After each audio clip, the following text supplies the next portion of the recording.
안녕하세요. 주님의 이름으로 환영합니다.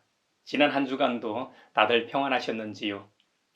우리 주님께서 세례 요한에게 요단강에서 세례를 받으시고 공생애를 시작하신 주연절 후 두 번째 주일입니다.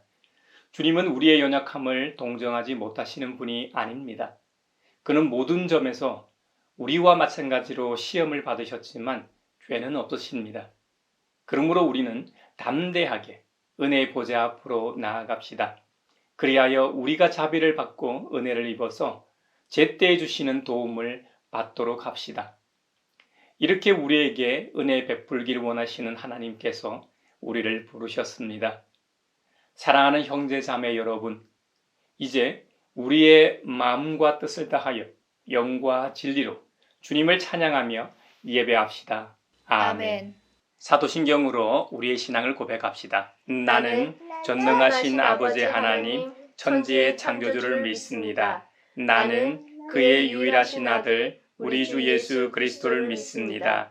그는 성령으로 잉태되어 동정녀 마리아에게서 나시고 본디오 빌라도에게 고난을 받아 십자가에 못 박혀 죽으시고 장사된 지 사흘 만에 죽은 자 가운데서 다시 살아나셨으며 하늘에 오르시어 전능하신 아버지 하나님 우편에 앉아 계시다가 거기로부터 살아있는 자와 죽은 자를 심판하러 오십니다.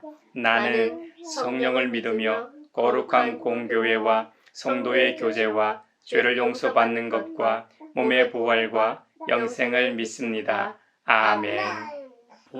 부활의 광야에 화초가 피고 말랐던 시냇물을 넣네. 이 산과 저 산이 마주쳐 울려 찬송이 하늘에 사무치네. 주님께서 나를 샅샅이 살펴보셨으니 나를 환히 알고 계십니다. 내가 앉아있거나 서있거나 주님께서는 다 아십니다. 멀리서도 내 생각을 다 알고 계십니다. 내가 길을 가거나 누워있거나 주님께서는 다 살피고 계시니 내 모든 행실을 다 알고 계십니다. 내가 혀를 놀려 아무 말 하지 않아도 주님께서는 내가 하려는 말을 이미 다 알고 계십니다. 주님께서 나의 앞뒤를 두루 감싸주시고 내게 주님의 손을 얹어주셨습니다. 이 깨달음이 내게는 너무 놀랍고 너무 높아서 내가 감히 측량할 수조차 없습니다. 주님께서 내 장기를 창조하시고 내 모태에서 나를 짜 맞추셨습니다. 내가 이렇게 빚어진 것이 오묘하고 주님께서 하신 일이 놀라워 이 모든 일로 내가 주님께 감사를 드립니다. 내 영혼은 이 사실을 너무도 잘 압니다. 은밀한 곳에서 나를 지으셨고 땅속 깊은 곳 같은 저 모태에서 나를 조립하셨으니 내 뼈 하나하나도 주님 앞에서는 숨길 수 없습니다. 나의 형질이 갖추어지기도 전부터 주님께서는 나를 보고 계셨으며 나에게 정하여진 날들이 아직 시작되기도 전에 이미 주님의 책에 다 기록되었습니다. 하나님, 주님의 생각이 어찌 그리도 심오하신지요. 그 수가 어찌 그렇게도 많은지요. 내가 세려고 하면 모래보다 더 많습니다. 깨어나 보면 나는 여전히 주님과 함께 있습니다. 아멘. 전능하신 아버지여 주의 능력 주시고 우리 맘에 임하셔서 떠나가지 마소서. 주께 영광 항상 돌려 천사처럼 섬기며 주의 사랑 영영토록 찬송하게 하소서. 아멘. 만일 우리가 죄가 없다고 말하면 그는 자기를 속이는 것이요 진리가 우리 속에 없는 것입니다. 우리가 우리 죄를 자백하면 하나님은 신실하시고 의로우신 분이셔서 우리 죄를 용서하시고 모든 불의에서 우리를 깨끗하게 해주실 것입니다. 지난 한 주간 가정에서, 직장에서, 세상에서 심지어 교회에서의 우리의 말과 행동을 돌아보며 자비롭고 은혜롭고 노하기를 더디하시는 주님 앞에 우리 죄를 고백합시다.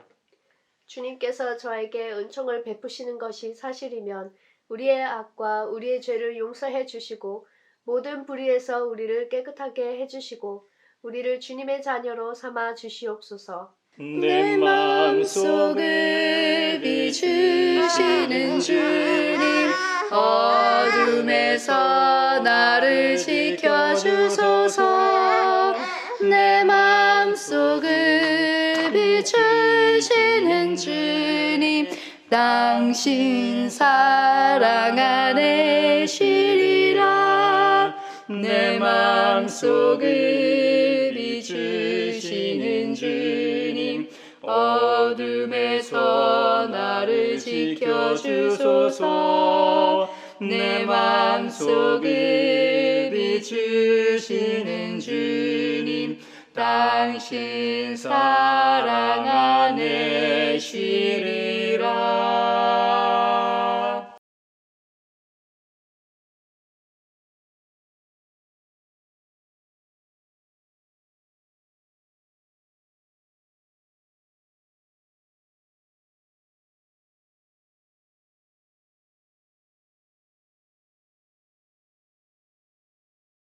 제가 여러분에게 전하는 소식은 하나님은 빛이시요 하나님 안에는 어둠이 전혀 없다는 사실입니다. 그러므로 하나님께서 빛 가운데 계신 것과 같이 우리가 빛 가운데 살아가면 우리는 서로 사귐을 가지게 되고 하나님의 아들 예수님의 피가 우리를 모든 죄에서 깨끗하게 해 주십니다. 이제 주님께서 우리의 죄를 용서하셨음을 주님의 이름으로 선언합니다. 아멘.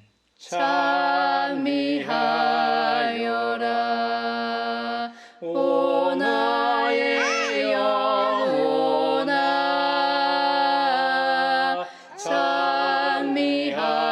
찬미하여라 거룩한 주 이름.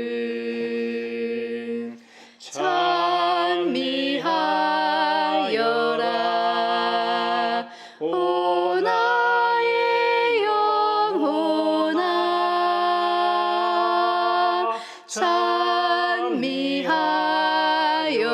찬미하여라 거룩한 주 이름. 오늘 우리에게 주신 구약의 말씀은 사무엘상 3장 1절에서 10절입니다. 하나님의 말씀을 경청하십시오. 어린 사무엘이 엘리 곁에서 주님을 섬기고 있을 때이다. 그때에는 주님께서 말씀을 해주시는 일이 드물었고 환상도 자주 나타나지 않았다. 어느 날 밤 엘리가 잠자리에 누워 있을 때였다. 그는 이미 눈이 어두워져서 잘 볼 수가 없었다. 사무엘은 하나님의 궤가 있는 주님의 성전에서 잠자리에 누워 있었다. 이른 새벽 하나님의 등불이 아직 환하게 밝혀져 있을 때에 주님께서 사무엘아, 사무엘아 하고 부르셨다. 그는 제가 여기 있습니다 하고 대답하고서 곧 엘리에게 달려가서 부르셨습니까? 제가 여기 있습니다 하고 말하였다. 그러나 엘리는 나는 너를 부르지 않았다. 도로 가서 누워라 하고 말하였다. 사무엘이 다시 가서 누웠다.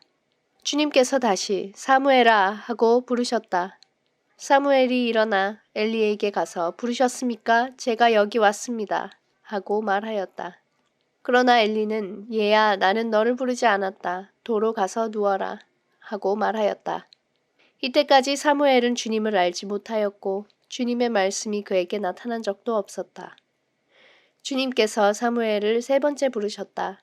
사무엘이 일어나 엘리에게 가서 부르셨습니까? 제가 여기 왔습니다 하고 말하였다. 그제야 엘리는 주님께서 그 소년을 부르신다는 것을 깨닫고 사무엘에게 일러주었다. 가서 누워있거라.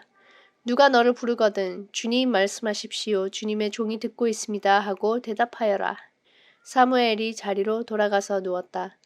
그런 뒤에 주님께서 다시 찾아와 곁에 서서 조금 전처럼 사무엘아 사무엘아 하고 부르셨다. 사무엘은 말씀하십시오. 주님의 종이 듣고 있습니다 하고 대답하였다. 아름답고 귀한 말씀 생명샘이로다. 아름답고 귀한 말씀 생명샘이로다.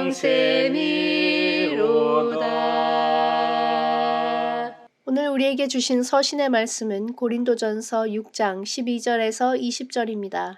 하나님의 말씀을 경청하십시오. 모든 것이 나에게 허용되어 있습니다. 그러나 모든 것이 유익한 것은 아닙니다. 모든 것이 나에게 허용되어 있습니다. 그러나 나는 아무 것에도 제재를 받지 않겠습니다. 음식은 배를 위한 것이고 배는 음식을 위한 것입니다. 그러나 하나님께서는 이것도 저것도 다 없애버리실 것입니다. 몸은 음행을 위하여 있는 것이 아니라 주님을 위하여 있는 것이며 주님은 몸을 위하여 계십니다. 하나님께서 주님을 살리셨으니 그의 권능으로 우리도 살리실 것입니다. 여러분의 몸이 그리스도의 지체라는 것을 알지 못합니까?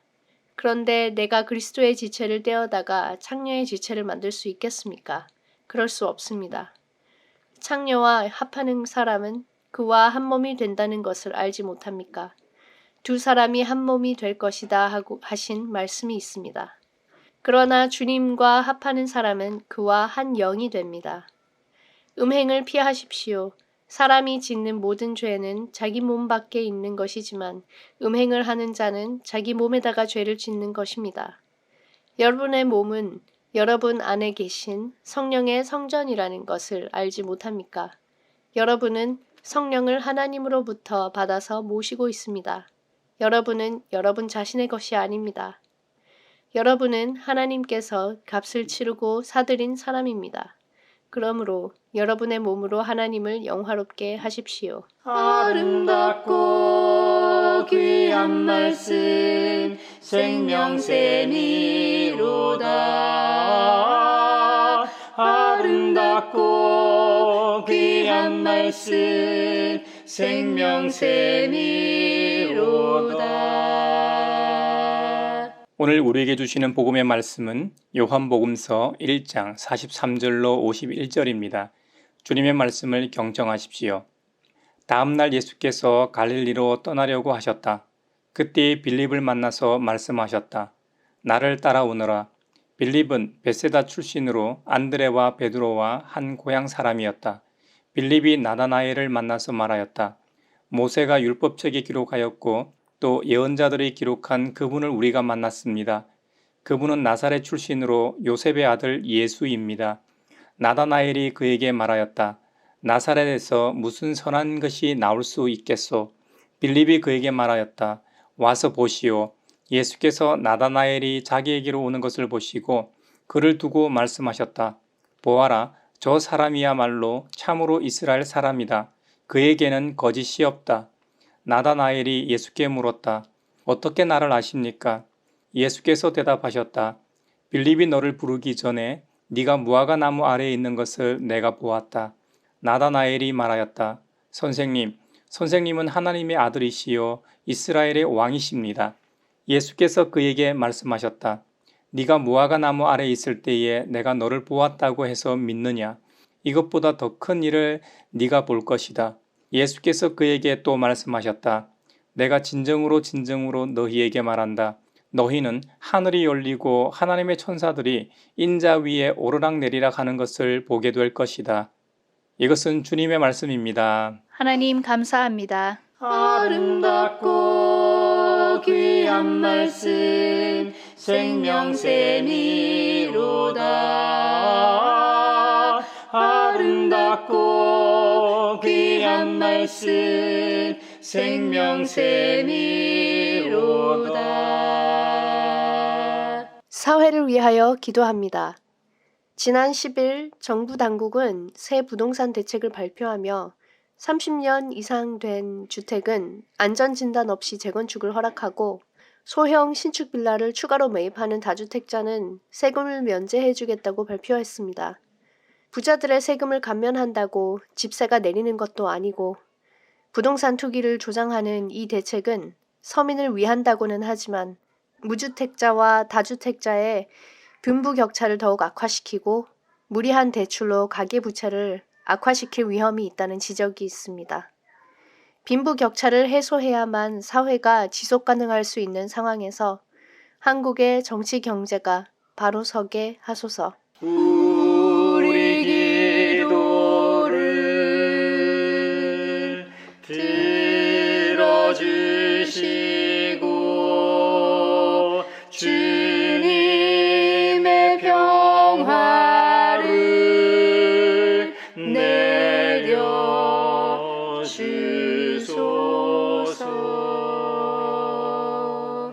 교회를 위하여 기도합니다.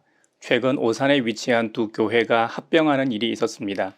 예쁜 예배당에서 평생 헌신해온 선배 목회자가 섬기던 교회와 개척 후 고군분투하던 후배 목회자가 섬기던 교회가 합병하며 새롭게 출발한 사례입니다.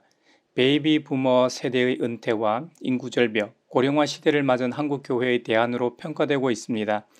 앞으로 지역 교회들이 마을 공동체의 일원으로서 형편에 따라 지역을 섬기며 사랑 실천할 수 있는 다양한 모습들이 나오므로 교회도 살고 대사회적으로도 선한 영향을 끼치게 하소서. 우리 기도를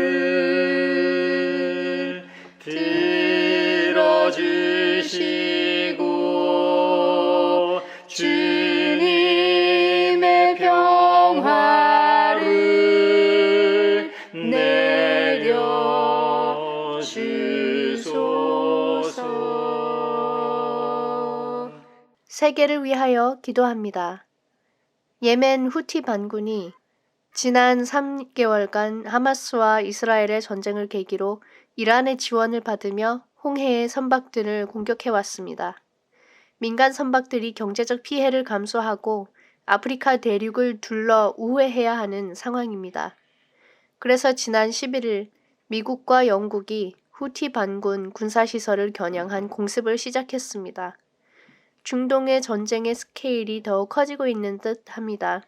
민간인 피해가 없게 하시고 전쟁이 하루빨리 종식되어 중동의 평화가 찾아오게 하소서. 우리 기도를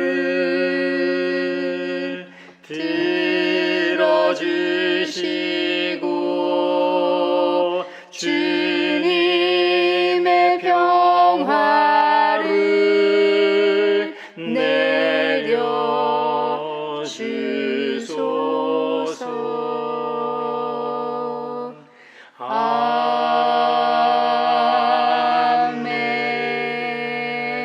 아멘.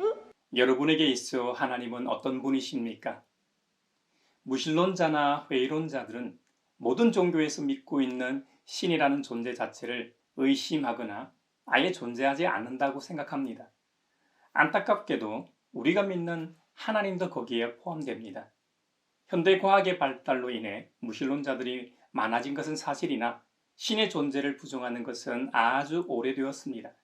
무신론이라는 영어식 표현, 에티이즘은 신이 없다는 이 뜻의 고대 그리스어 아데오스에서 유래되었습니다. 종교인이라고 해서 모두 신의 존재를 믿는다고 볼 수 없는 경우도 있습니다. 종교인도 때론 신의 존재를 의심할 때가 있지 않습니까? 사랑하는 가족이 불치병이나 위급한 경우 하나님께 살려달라고 간구했는데 낫지 않고 하나님으로부터 아무 응답이 없을 때 크게 실망하기도 합니다. 실제로 이런 일로 교회를 떠나고 신앙생활을 하지 않는 사람들도 보았습니다. 그들 중에는 심지어 신학교를 졸업하고 목회자가 된 사람들도 있었습니다. 그와 같이 무신론자라고 해서 신 존재를 100% 부정하는 이들도 있지만 그렇지 않은 이들도 있다는 겁니다. 경제적인 이익을 위해 사회생활과 대인관계 차원에서 특히 재산상 손해나 생명의 위협을 피하기 위해 종교인이 될 수도 있는 것이죠.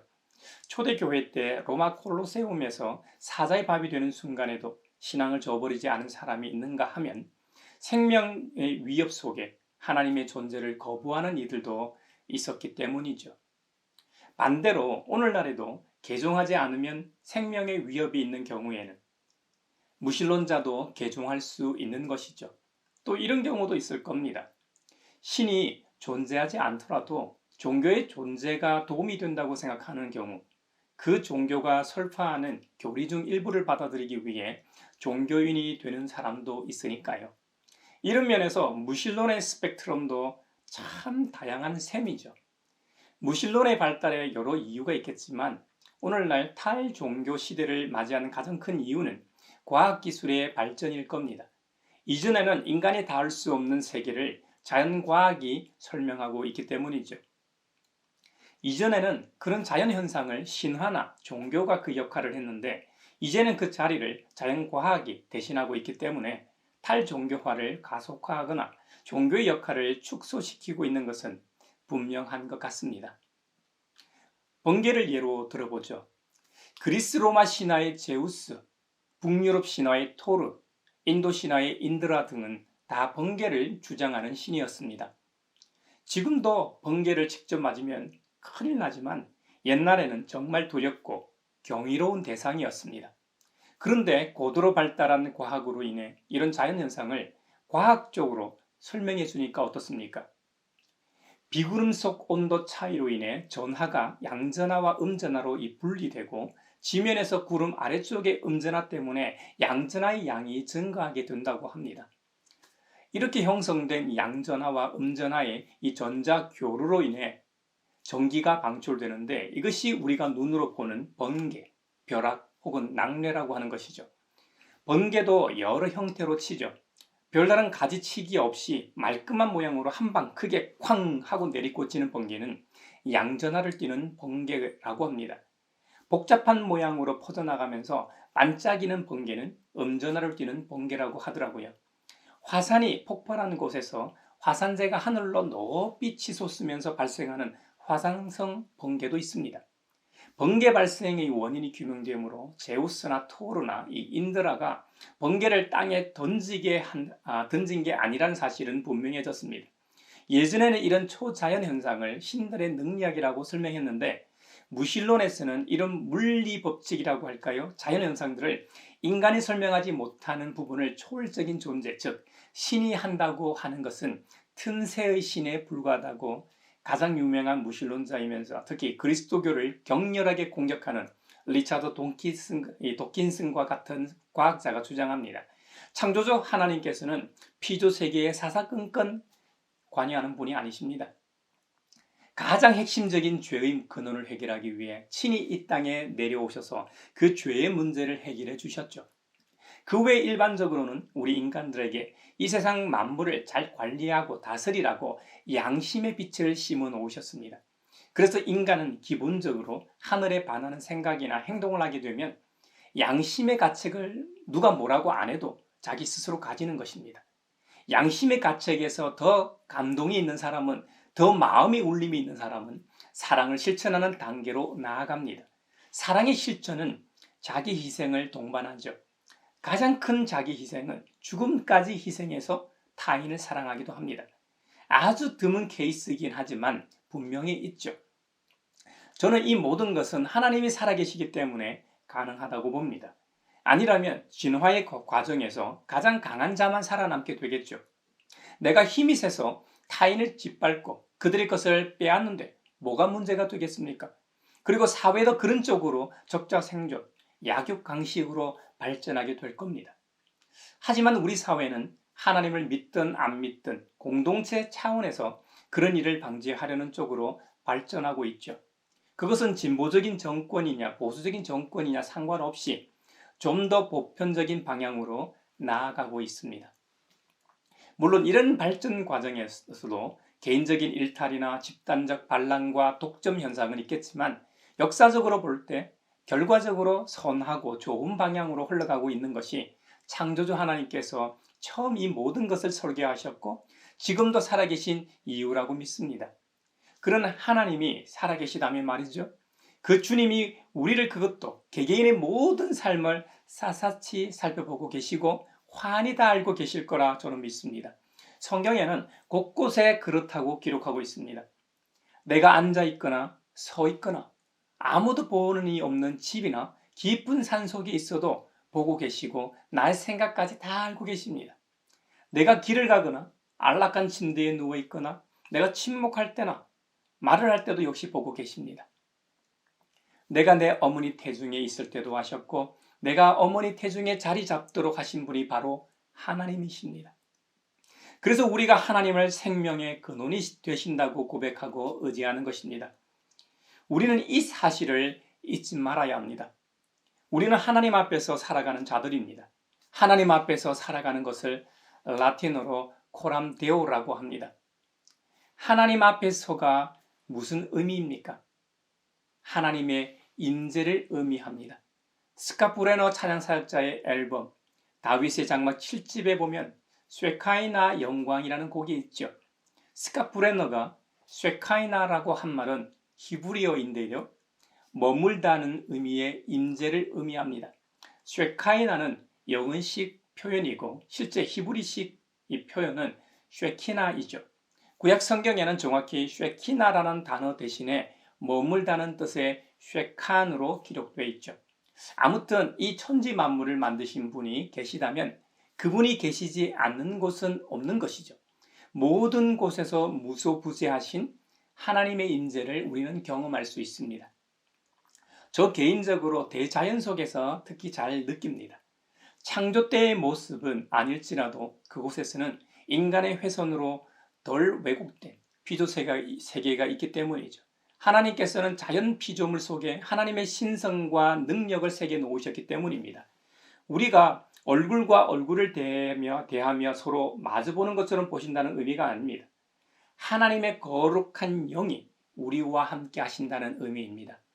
영은 시공간을 초월하기 때문에 결국 우리는 주님의 얼굴을 피할 수 없고 도망갈 수도 없고 숨을 수도 없습니다. 그 전능하신 하나님께서 구속사적 계시를 위해서 간혹 나타나시곤 했습니다. 이스라엘의 마지막 사사이면서 제사장이요 예언자였던 사무엘에게도 나타나신 적이 있습니다.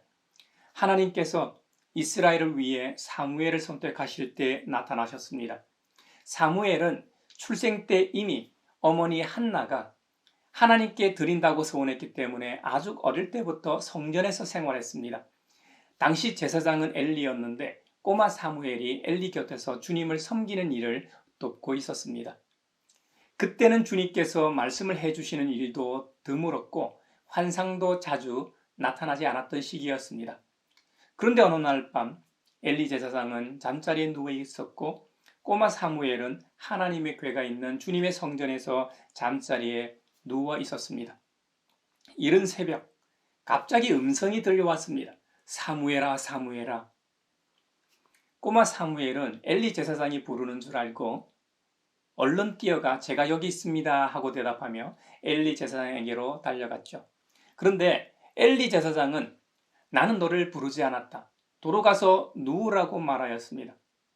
꼬마 사무엘은 다시 가서 누워서 잠을 청했습니다. 그런데 또 사무엘아 하고 부르는 소리가 났습니다. 사무엘이 일어나 엘리 제사장에게로 뛰어가 부르셨습니까? 제가 여기 왔습니다 하고 또 말했습니다. 그러나 엘리 제사장은 이번에도 얘야 나는 너를 부르지 않았다. 도로 가서 누우라고 말하였습니다. 꼬마 사무엘은 이상하다 생각하면서도 엘리 제사장의 말에 따라 다시 제자리로 돌아가 잠을 청하였습니다. 다시 세 번째로 음성이 들렸습니다. 사무엘은 다시 엘리 제사장에게로 가서 부르셨습니까? 제가 여기 왔습니다 하고 말했습니다. 그제서야 엘리 제사장은 눈치를 채고 주님께서 꼬마 사무엘을 부르신다는 것을 깨달았습니다. 그래서 사무엘에게 일러주었죠. 가서 누워있거라. 누가 다시 너를 부르거든 주님 말씀하십시오. 주님의 종이 듣고 있습니다 하고 대답하여라. 꼬마 사무엘이 다시 자기 자리로 돌아가 누웠습니다. 그런데 또 음성이 들렸습니다. 하나님께서 사무엘을 찾아오신 이유는 앞으로 이스라엘에 어떤 일을 하려고 미리 계시해 주시기 위함이었습니다. 요한복음에도 보면 성육신하신 하나님이신 예수님께서 제자들을 찾아가셔서 부르시는 장면이 있습니다. 예수님께서 공생의 초기 밤새도록 기도하신 후에 제자들을 부르러 나서셨습니다. 베드로와 안드레 형제, 야고보와 요한 형제를 먼저 부르시고 다음으로 빌립을 만나 나를 따라오너라 라고 부르셨습니다. 빌립은 예수님의 부르심에 적극적으로 응답하였습니다. 빌립이 나다나엘을 만나서 증언합니다. 모세가 율법책에 기록하였고 또 예언자들이 기록한 그분을 우리가 만났습니다. 그분은 나사렛 출신으로 요셉의 아들 예수입니다. 이에 나다나엘이 말합니다. 나사렛에서 무슨 선한 것이 나올 수 있겠소? 이랬더니 빌립이 나다나엘에게 말합니다. 아닙니다. 와서 보십시오. 나다나엘은 빌립이 하도 말도 안 되는 소리를 하길래 궁금해서 직접 예수님께 가서 확인하려 했습니다. 예수님께서 저기 나다나엘이 자기에게로 오는 것을 보시고 그를 두고 말씀하셨습니다. 보아라, 저 사람이야말로 참으로 이스라엘 사람이다. 그에게는 거짓이 없다. 나다나엘은 깜짝 놀라며 예수님께 묻습니다. 어떻게 나를 아십니까? 예수님께서 웃으시며 대답하십니다. 빌립이 너를 부르기 전에 네가 무화과 나무 아래에 있는 것을 내가 보았다. 나다나엘이 예수님께 답합니다. 선생님, 선생님은 하나님의 아들이시요 이스라엘의 왕이십니다. 예수님께서 다시 나다나엘에게 말씀하십니다. 네가 무화과 나무 아래에 있을 때에 내가 너를 보았다고 해서 믿느냐? 이것보다 더 큰 일을 네가 볼 것이다. 내가 진정으로 너희에게 말한다. 너희는 하늘이 열리고 하나님의 천사들이 인자 위에 오르락내리락 하는 것을 보게 될 것이다.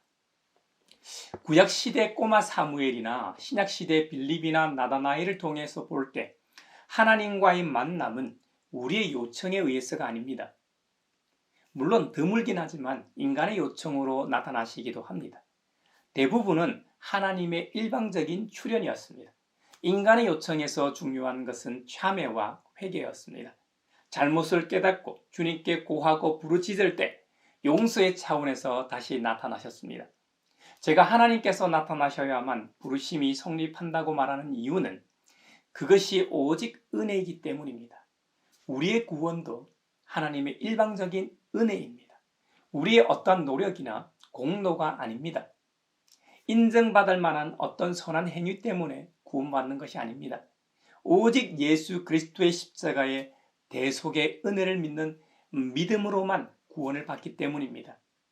우리 스스로 자신의 죄의 문제를 해결할 수 있는 십자가를 진 인류는 단 한 명도 없습니다. 전 인류 모두, 아담으로부터 시작된 인류 모두 말입니다. 죽음을 맛보지 않고 하나님께로 간 에녹, 구원의 방주 노아, 온갖 시련을 이겨낸 욥, 믿음의 조상 아브라함, 꿈의 사람 요셉, 위대한 지도자 모세, 의롭고 지혜로운 왕 다윗과 솔로몬, 사무엘이나 엘리야 같은 위대한 예언자나 선지자, 민족을 구하기 위해 죽음을 두려워하지 않았던 여인 룻, 신약시대 예수님의 수제자 베드로를 비롯하여 12 사도와 선교왕 바울까지 모두가 오직 하나님의 은혜로만 구원을 받았습니다. 그냥 우리는 주님의 부르심에 응답하기만 하면 됩니다. 이것이 믿음입니다. 믿음의 여정은 부르심으로부터 시작합니다. 모든 그리스도인들은 하나님의 부르심으로부터 믿음을 시작합니다. 그것이 직통 계시일 수도 있고 빌립이 나다나엘을 초대했던 것처럼 우리의 가까운 가족이나 이웃을 통해 혹은 어떤 사건과 여러 환경을 통해 초청받기도 합니다.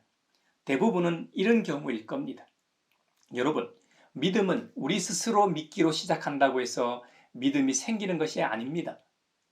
믿음이라는 것은 우리 안에서 시작하는 것 같아도 그것도 우리 안에 이미 심어 놓으신 생명의 빛이 우리를 움직여 깨닫게 하기 때문에 생기는 것입니다. 더 정확히는 믿음이라는 것은 나에게서 시작하는 것이 아니라 외부로부터 오는 것입니다. 믿음의 대상인 하나님께서 우리에게 믿음을 주셔야만 믿음이 생기는 것입니다. 하박국 예언자에 의하면 의인은 그의 믿음으로 말미암아 산다고 했습니다. 로마서 12장 3절에서는 그 믿음이라는 것은 오직 하나님께서 각 사람에게 나누어 주신 것이라고 설명하고 있습니다. 갈라디아서 3장 25절에서는 믿음이 온 후로는 우리가 초등교사 즉 율법 아래에 있지 않다고 천명하고 있습니다. 여기서 말하는 믿음이란 바로 믿음의 대상이신 예수 그리스도, 우리 주님을 가리킵니다. 그래서 사도 바울은 우리에게 가르치길 계시될 믿음, 즉 믿음의 대상이신 예수님께서 이 땅에 오시기 전에는 율법이 우리를 한시적으로 믿음으로 안내하는 초등교사요 몽학선생 역할을 했다고 했습니다. 또 로마서 10장 17절에서는 믿음은 들음에서 나고 들음은 그리스도를 전하는 말씀에서 비롯된다고 했습니다.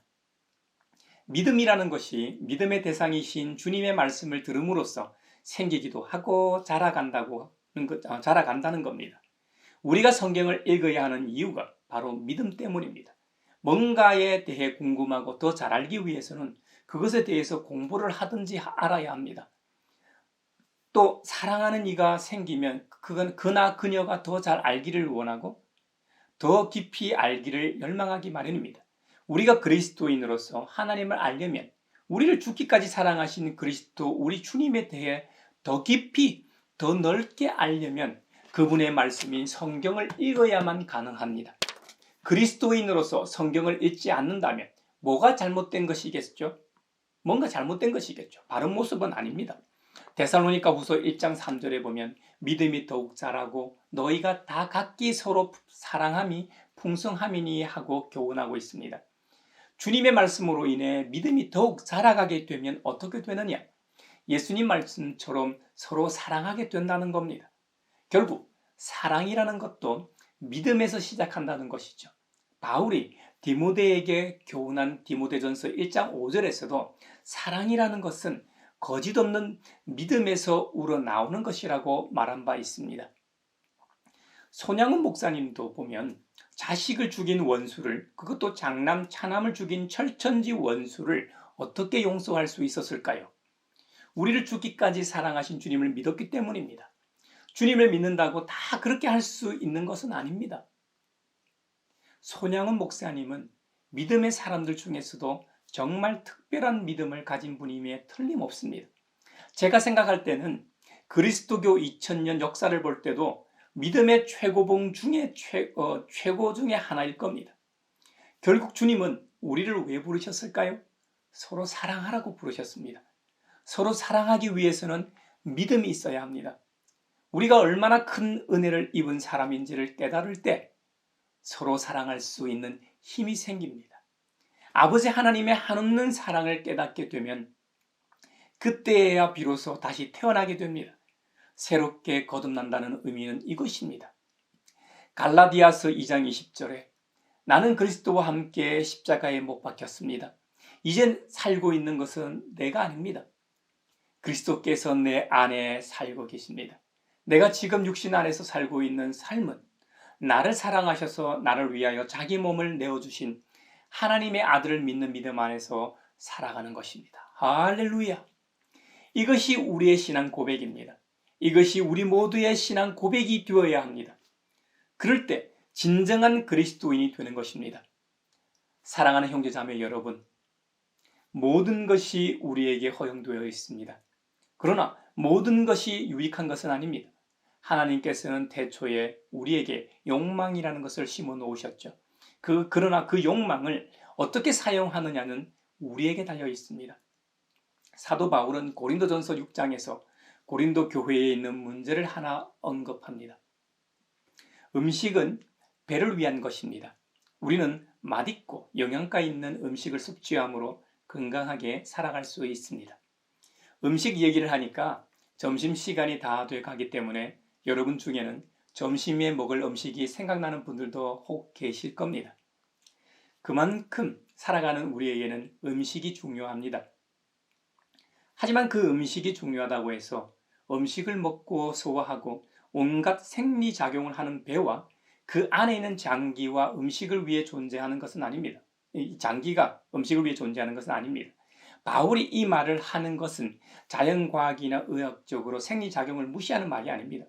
성도의 자유에 대해서 말하고 있습니다. 바울은 빌립보 교회에 보내는 편지에서는 내게 능력 주시는 자 안에서 내가 모든 것을 할 수 있다고 선언한 바 있습니다.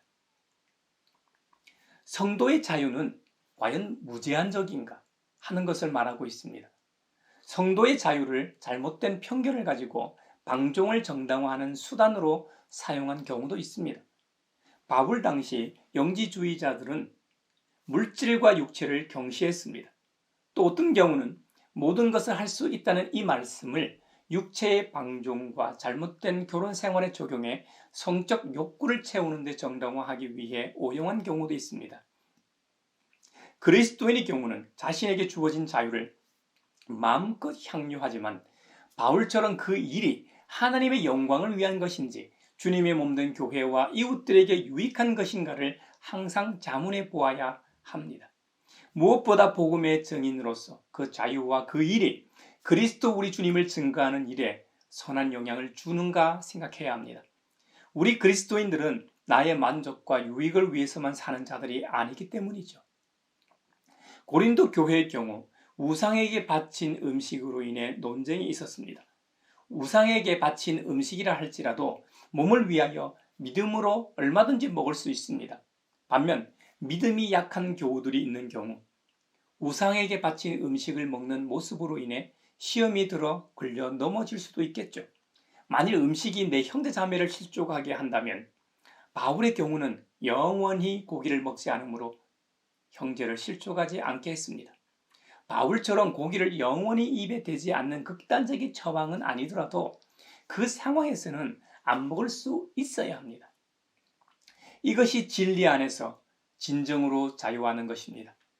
나도 해를 입지 않고 타인에게도 해를 끼치지 않는 것 말입니다.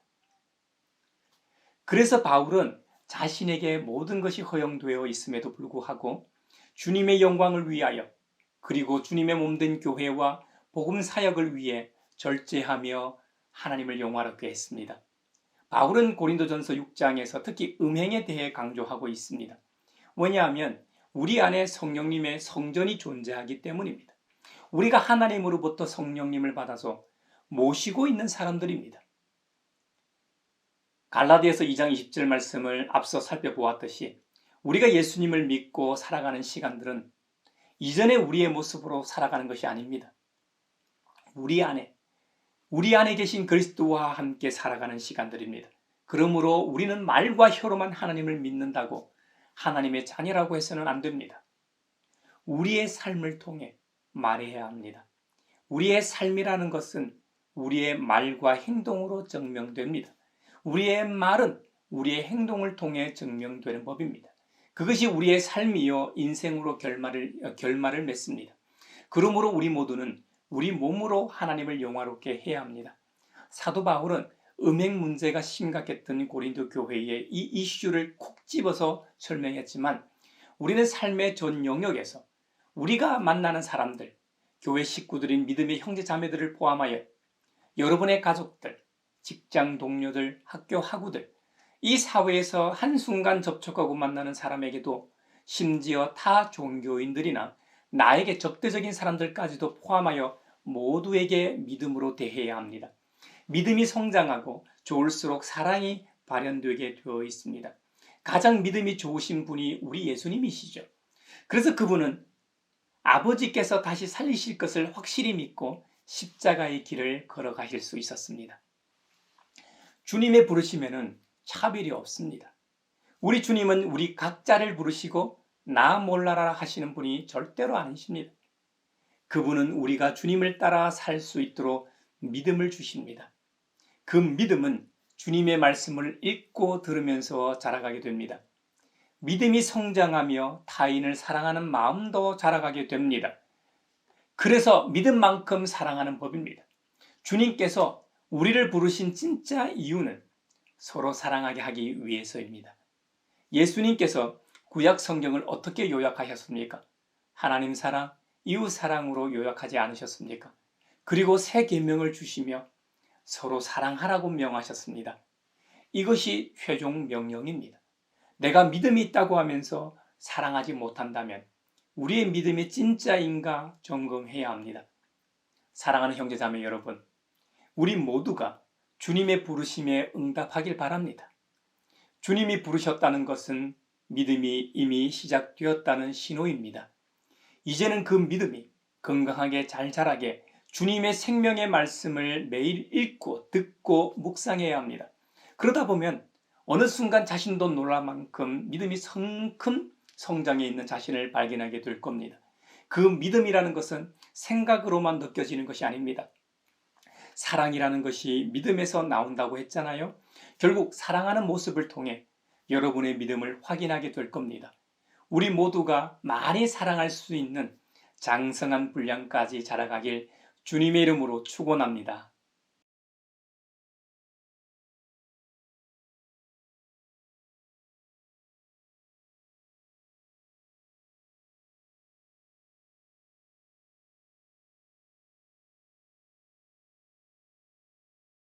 내게 있는 모든 것을 주를 위해 드리네. 주의 성령 충만하게 내게 내려주소서. 주께 드리네. 주께 드리네. 사랑하는 구주 앞에 모두 드리네. 아멘. 여기에 모인 우리는 우리의 믿음의 역사와 사랑의 수고와 우리 구주 예수 그리스도에 대한 소망의 인내를 여기 연보에 담아 올려드립니다.